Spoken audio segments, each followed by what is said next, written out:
Go 95.3, I'm Chaz Kangas, and I have a very special guest at this time, the 38th governor of Minnesota, who is a pioneer in massive third-party electoral victories. He's a former mayor of Brooklyn Park. He is a best-selling author. He is the host of The World According to Jesse and a WWE Hall of Famer, Governor Jesse Ventura. Jesse, how you doing today? Good, Chaz. How are you? I'm doing okay, except it's too damn cold. I'm spectacular, and I echo that sentiment. Yeah, it was -1 walking in today. Yeah, I bet, because when I woke up, it was -6 this morning, and I don't know, I'm getting too old for this weather. Yeah, I agree. You know, once it gets past a certain negative amount, and I'll even say, like, moving back here following, like, my time in New York, and you really get to realize, the difference between a -6 and then a -10, and just, it's like different layers of knives being stuck into the face stepping outside. Well, I always like to tell people when I travel around the country, I say, when Minnesota gets real cold, I said, you can go to your back door, you can fill up a bucket of water, you can throw it out the door, and none of the water will even touch the ground. Yep, that becomes just a pure solid. Crystallizes, and a lot of people who live in California and Texas and places like that, they can't even fathom what that would look like. Oh, absolutely. And when we ever have guests come in when they're on tour and they come through Minnesota during the winter months and they assume, I've been cold, and they've never been anywhere below like 30, 25 degrees, and then just become overwhelmed with how absolutely cold it can be. Yep, absolutely. Anyway, yeah, but the business, enough about the weather. We all see that. Yeah. Well, the other thing around this time of year is it is the holiday season. So are you a fan of the Christmas season, and do you have any favorite bits of Christmas music? Well, not really. I'm down to just me. You know, my family's pretty much gone now, but my wife has an extended family, so I stay here over the holidays, and then shortly after the holidays, I'll go down. I have a home 850 miles down the Baja, and I'll go down there, and I'll be down there for 3 months till the end of March before I come back. And I used to stay even longer, but now I have a job, so I only get 90 days to go down there. But that's good enough. It's 90 days out of this stuff. And so I'll be heading out shortly after the holidays. But, I'm not that big of a holiday person, I guess, anymore. Gotcha. My kids are, put it this way, holidays, Christmas and things like that, they're for the whole families, but most holidays, generally, they're for the kids. And when your kids are now 40 and 35 and you don't have grandchildren, it kind of changes it a little bit because everyone's an adult in my family now pretty much. Yeah, that makes sense. Although, 90 days in the sun outside of this sounds like quite the holiday in itself, though. Yeah. I call it flushing my brain out because I actually live off the grid down there. I live an hour from pavement and an hour from electricity. Now, it doesn't mean I don't have electricity. I do, but I'm completely solar down there. I'm completely off the sun, which the Baja is a great place to do that. But I might add, I've now changed my home here in Minnesota. I am completely solar now. I invested a great deal of money last summer to convert over to solar, and so I have massive amount of solar panels because I'm a true believer that global weather is the number one thing we should be worried about. Absolutely, because it affects every single living organism on this planet. And definitely. So was it the transition into solar then, like, fairly easy? Oh, yeah, because I was used to it in the Baja. You know, I was completely solar down there. I do have a backup propane generator that occasionally goes on. If you manage to get a couple days of cloudy weather, you may, or if you're heavily using electricity, it'll go on and just reboost your batteries up. But so the switch over here was no big thing. It is nice now though because I have a pretty big home and my electric bills are only I think $25 a month. Oh, wow. And that's just being hooked up because I stay hooked up to the grid. If I removed myself from the grid, then I'd have no bills whatsoever. But I like having you going off the grid and adding to it. And then if the grid goes down, I have the ability, my electricity will stay on if the grid does go down. When people hear this, they're going to make solar panels at the very top of their holiday list this year. So we're getting this in just in time. I'll tell you what, having been a mayor, Chaz, and a governor, and I'm a person that stands a great deal for freedom. But But right now, I think any new build, it should be required by law that any new build, if a house is built new, should require solar be put in. Absolutely. I had the fortune, I had a neighbor 2 houses down growing up, his kid Ben Steiny, and his dad was a big advocate of solar as well, and he had them put into his roof. And just seeing the process, like, it just makes sense. Well, I'm also getting rid of my cars, and I'm going to go to Teslas. I'm making the full move. I mean, I'm 68 years old. I don't have any grandchildren, but I realize life will go on when I leave, and this is the part that I want to contribute. I don't want to be a contributor anymore to climate change, and I'm doing everything personally so that I'm not doing that. So I'm going to be switching over to all electric cars very soon, and when that happens, it's kind of lovely because if you choose Tesla, like they said, you never have to go in a gas station again. The only liquids you'll ever change are the wiper fluids if you use them, and other than that, they're pretty maintenance-free automobiles that emit no pollution whatsoever. And I'll say this too: they're the fastest things on the planet. Just the best of all worlds. Yep. Yeah. So speaking of the next generation, I have a lot of listeners from Roosevelt High School, and when we first met a few years back at the Barnes & Noble for the release of your penultimate most recent book, to clean up for radio, let's call it Things Politicians Say. Actually, that's not my latest. My latest book is the Marijuana Manifesto. Right. Yep. That's the most recent one, which I believe they're the same year, correct? The 2016. It could be. I don't know. You lose track. I've written about 6 or 7 now. Gotcha. So, and you told me a great story because you recently as well passed your 50th reunion at for the class of Roosevelt. So, and I was hoping if you'd be interested in sharing it, the original plan in the yearbook that your class wanted for the class motto. Well, we had a class motto. I remember it today because people need to understand first, we were the last class of the 60s. And the 60s was probably one of the most, I guess you'd say, rebellious, turbulent generations in U.S. history where, there was a huge difference between the young people and the old people, probably the equivalent today between the Democrats and Republicans. The polarization. Definitely. And the polarization back then was between young people and adults very much. And so we were rebellious, and I'll always remember our class motto, which of course they wouldn't let us have it. I think they gave us some quote from President Kennedy or something, but the class motto that won, this actually won, and I remember it today. It was lovers of sex, drinkers of wine. That's the class of 69. Yeah, and you'd wonder, why would they not, even inscribe that on the very front cover? Like, yeah. Well, I don't think, because again, the world, I remember when the Beatles came, and the next day at school, if you had your hair combed straight down, you got sent home. Wow. I mean, it was that bad. It was that bad. No, the night the Beatles were on Ed Sullivan in '64, it had such an impact. That's the TV show that truly changed the world, that one TV show. And everybody came to school the next day. We're all in junior high, and everyone came to school with their hair combed straight down, and kids didn't do that. Then they combed their hair back. And if you came to school with your hair combed straight down in front, the teachers and the assistant principal were all waiting at the door, and you got sent right home. You were expelled from school, if you can believe that. Amazing. And it's wild hearing now, knowing for how long the Beatles themselves as strong role models, and with music that had for so long such positive messages of, inclusion and thinking. And sure. Yeah, it's just that. Well, I mean, I believe there was a reason John Lennon was killed. Mm-hmm. And that's because John Lennon stood for peace. And John Lennon was the voice, and he'll live forever because anytime there's anything advocating peace, what are they going to be singing? Give peace a chance. Yep, absolutely. So he will live in infamy, John Lennon, because of lyrics that he wrote to certain songs.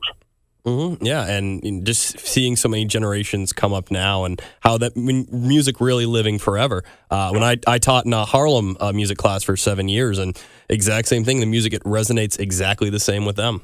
Yep, So. and I'm glad it does, because music should be that way. Music is universal. Music is timeless. What was sung about back then, you could take it and apply it to today in most occasions, and it would still continue to have the same impact. Absolutely. And speaking of big anniversaries, we recently had the WWE come to the Target Center this past weekend, and it reminded me of being in the house 20 years ago this year for when you refereed the SummerSlam main event. So I'm just curious, what are your memories looking back on that day? Well, that was kind of I guess, a payoff for becoming governor. And, I remember once when I was working with Vince McMahon way back when, and I had a lot of one-on-ones with him because we did broadcasting together where I'd have to fly out there and we'd be in a booth together. I'll never forget one day I looked at him and I said, "Hey, Vince," I said, "the key to this business is to go get famous at something else and then come back to it, isn't it?" And he looked over at me and slyly kind of smiled and says, "Now you're getting it." So I registered that and thought, okay, you want to make big money in wrestling, then go get famous at something else and then come back. So I did initially when I went off. Most people don't know, but Vince McMahon was not going to allow me, according to him, to do Predator. Wow. Because he needed me, and so I had to quit. See, Vince never owned me, and that ultimately caused our demise because I had my name, Jesse the Body Ventura, and Jesse Ventura all copyrighted federally. I owned them, not him, and I wouldn't give up ownership to him, and that's what ultimately the reason he fired me, because he requires to own all his names and profit off all those names. It's sad that it's that way, but that's how it worked, and that's why we ended up separating. But I owned the name and would not give it up, and so that was my constant battle with McMahon. Mm-hmm. Yeah, and correct me if I'm wrong, but then wasn't it part of the Saturday night's main event deal and Don Ohlmeyer being such a big fan of yours as part of that package that wound up getting you again in the late 80s, early 90s doing more? Yeah, no, what happened was I quit. I looked at Vince and I said, well, I can always come back to wrestling. I said, I'll never get a chance to co-star with Arnold Schwarzenegger. I said, I quit. So I went down to Mexico. I quit the WWF. It was WWF then. Mm-hmm. Now it's WWE. But I quit. I went down to Mexico. And, of course, another season of Saturday Night Main Event was coming on. And NBC bought it with me on the mic, and all of a sudden I'm not on the mic. So Vince sends his people way down to Mexico because he wants to talk to me, and I refused to talk to him until I came back to the States. And then I'll give you people a little business expertise here. While I was doing Predator, Schwarzenegger approached me about The Running Man. He said, "I'm doing another film this fall, and there's a part you're perfect for. I'd like you to do it." And I said, "Great." So before I went back to McMahon, I negotiated The Running Man. So I had The Running Man in my back pocket. That was going to be shot, signed, sealed, and delivered in September and October. That gave me the leverage to come back to McMahon on my own terms.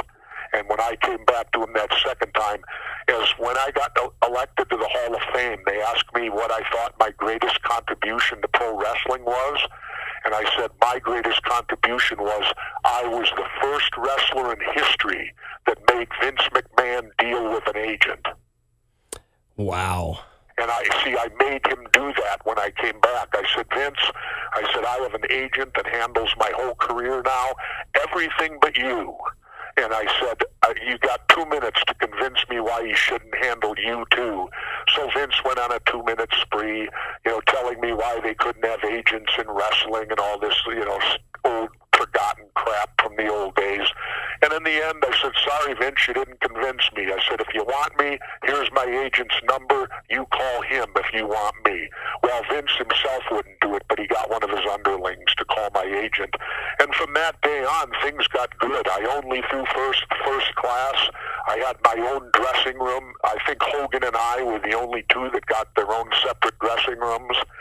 So having an agent paid off very well against Vince McMahon, but ultimately, like I said, I wouldn't give up my copyrighted name and likeness to him, and so he fired me.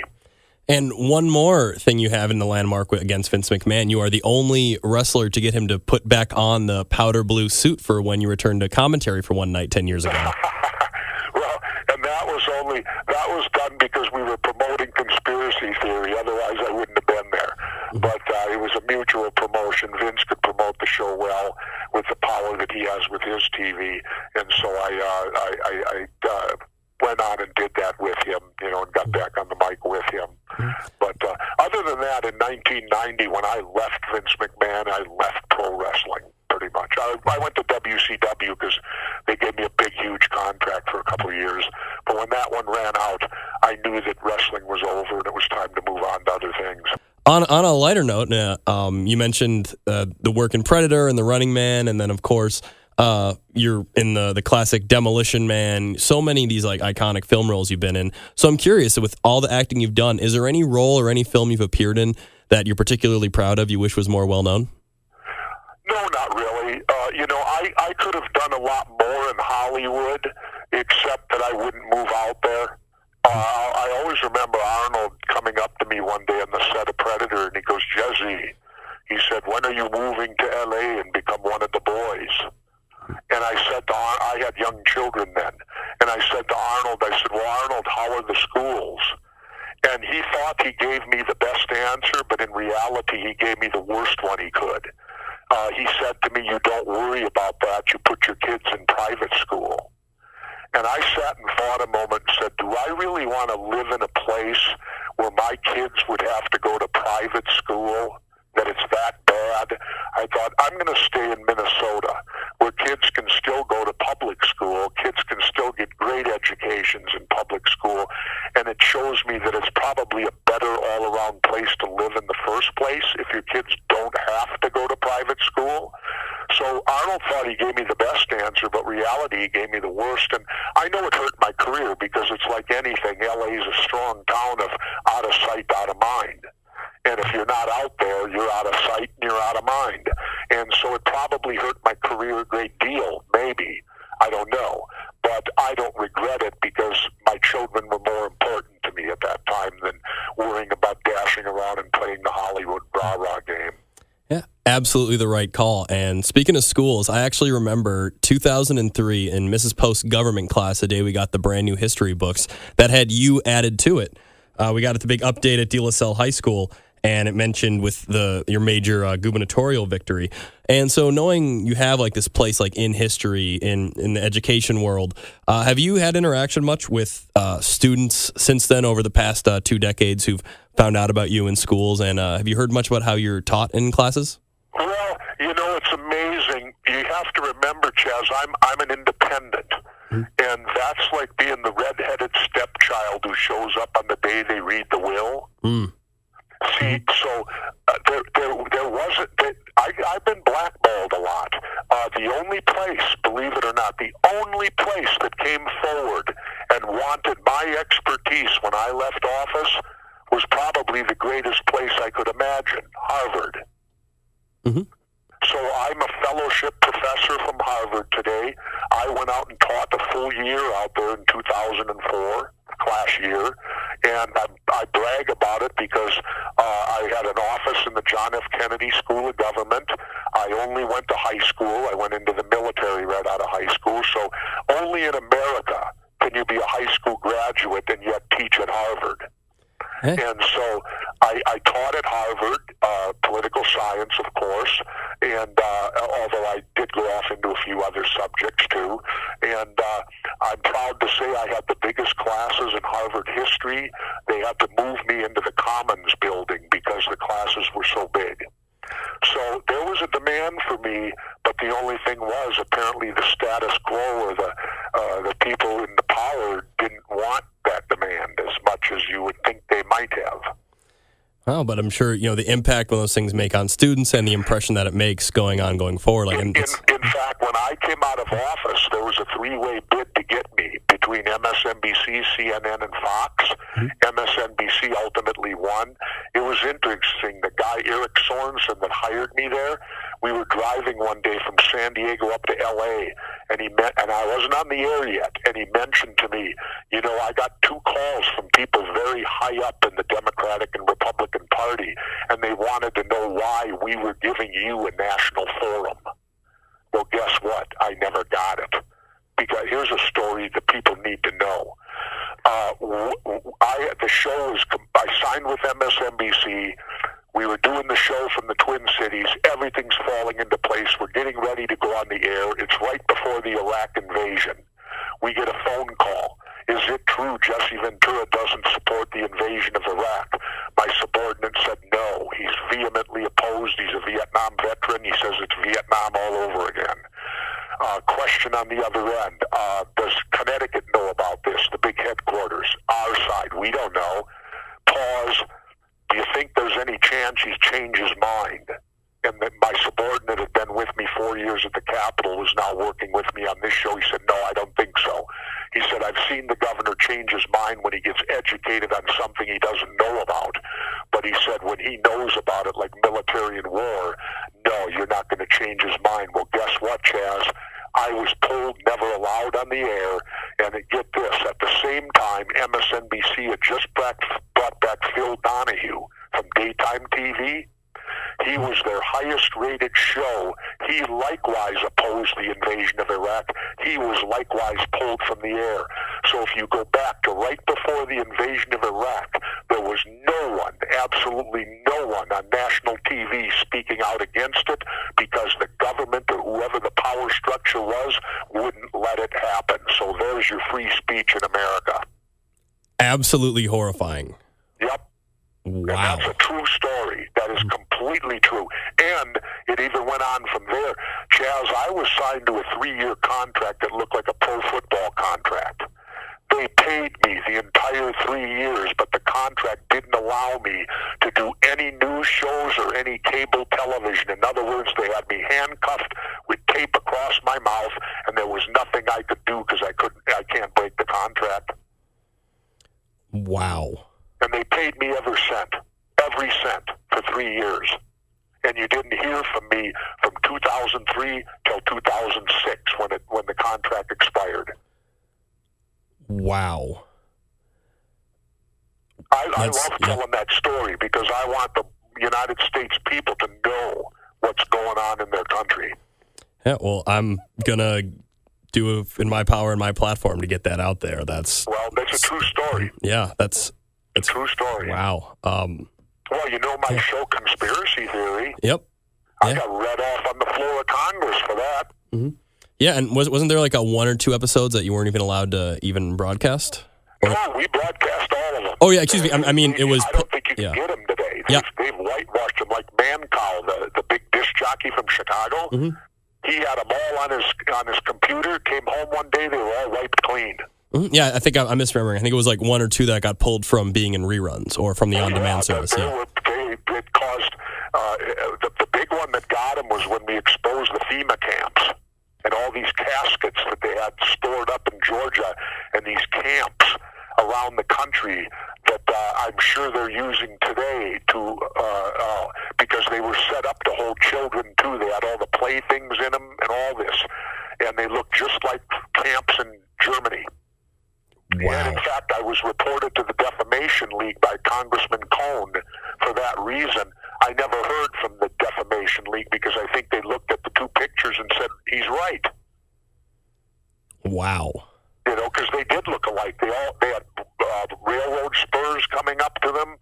They had barbed wire all around them with towers and all that, and the barbed wire's leaning in. Do you know how to read barbed wire, Chaz? I don't. Okay, it's simple. If it's straight up and down, it's neutral. If the barbed wire is facing out, that's to keep people from the outside getting in. If the barbed wire leans and faces in, that's to keep people from the inside getting out. All the barbed wire was facing in, so it was there to keep whoever in from getting out. Wow. And these camps they were building prior to Trump's border stuff, but I'm sure they're all filled up with border people today because the one we discovered was down in Texas. Wow. When this gets posted, I will try to find links to those episodes if it's still anywhere online. And so, Chaz, good luck. Okay. And I say that with my tongue in cheek a little bit, but good luck. Yeah. I don't think you'll find nothing. I heard you can get it in Britain.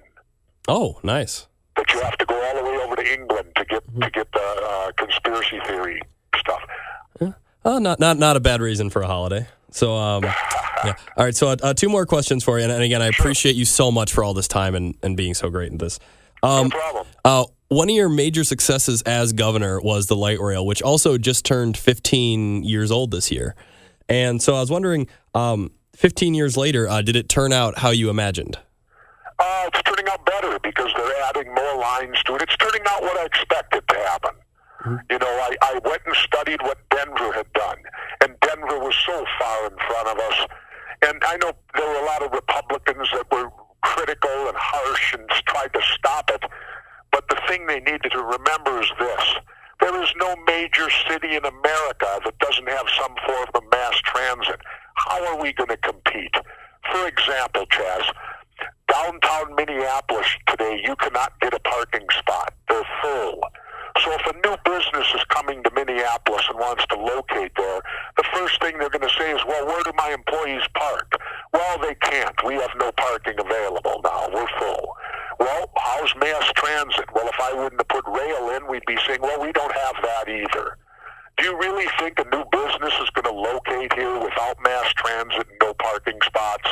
I don't think so. They're going to pick somewhere else. You lived in New York. Where would New York be without the subways? Absolutely. Yeah, it's yeah. Where would Chicago be without its train system? Dead. So if you're going to compete on the international stage, which we here in the Twin Cities like to believe we can, you need mass transit. So I'm very, very proud of how the rail's progressing. I wish it was going faster. I'll tell you a story on that.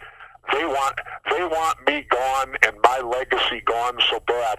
When the light rail was opened, it was during the Pawlenty Republican.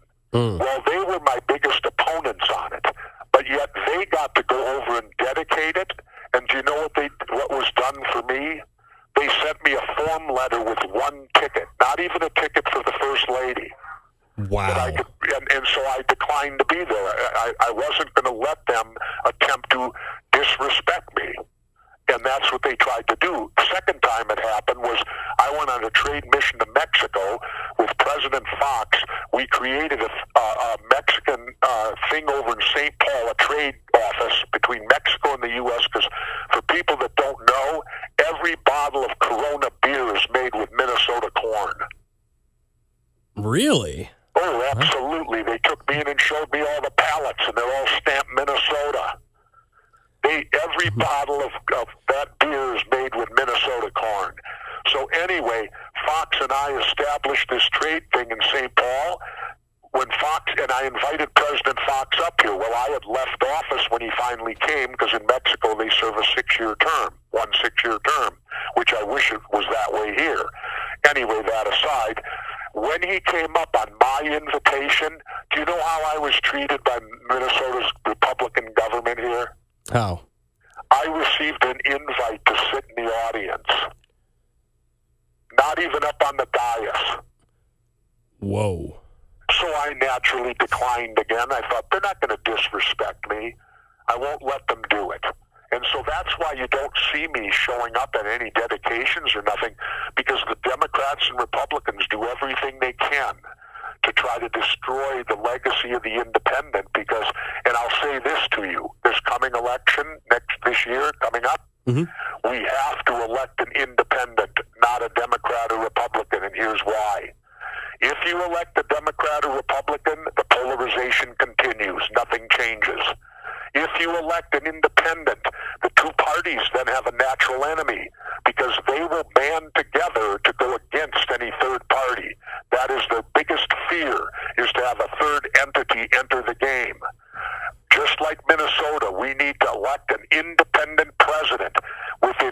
Say it was me and I became president, within 3 years, I guarantee the Dems and Repubs would be back in bed together to oppose me, the common sense middle, just like they did in Minnesota. Wow. Yeah, it's... And that, Chaz, it's the only way out. If you elect Biden, the polarization continues. If Trump gets reelected, it's going to be worse than ever. The only way out is to see both. There's a clear example right here. People need to take notice. These two parties, and especially now the Republicans, they put the party before the country. Yeah, and it should be we the people as a country. The party should end that election. Mm-hmm. Well, I remember when I was trying to put the light rail in. My big sell job to the Republicans was it goes right through the Phillips neighborhood. Most of the people don't own cars. They'll be able to get to jobs and get off welfare. Well, you'd think that would sell to the Republicans. Their big thing is they don't want to give poor people money, or help out poor people. Republicans aren't made for that. But anyway, do you know the response I got from Steve Sviggum, the Speaker of the House, when I went to try to sell him on it? What did he say? He looked at me and says, I don't have no one elected down there. I don't care. Wow. See? And I looked at him and said, wait a minute. I thought that ended at the election. I thought now our jobs were to do the best thing for the state of Minnesota. But see, these two parties, and especially now the Republicans with Trump, they don't care about the country. They care about the power of the political party. You mentioned working for RT now and your current show, The World According to Jesse, and your 2019 year-end special just aired this past weekend and is now available.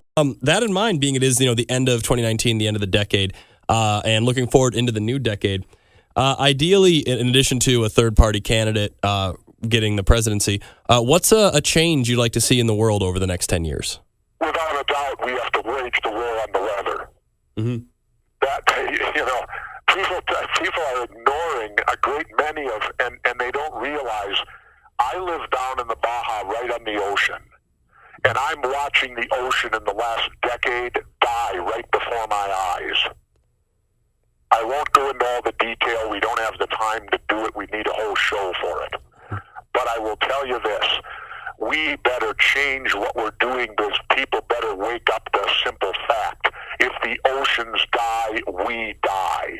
Now, here's what I do. You know how they're going to appropriate $850 billion more dollars for the Department of Defense? Yep. Well, I'm all for that. And if I became president, I'd want that. But you know what I'd do with it? I would immediately start a war with it. But here's be my war. I would take $250 billion of those dollars. I wouldn't buy tanks. I wouldn't buy rockets. I wouldn't buy more aircraft carriers and all these useless implements of war. I would go buy $200 billion. Have you seen those machines they have now that clean the ocean? Yeah, tremendous. I would go buy $200 billion worth of them.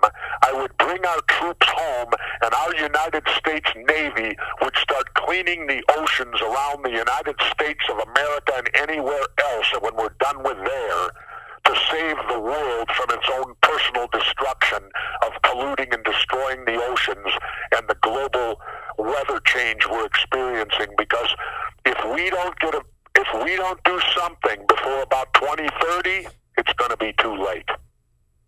Well, I'm hoping for the same thing too, and I think that's a great idea. And I once again can't thank you enough for taking the time to speak with me today.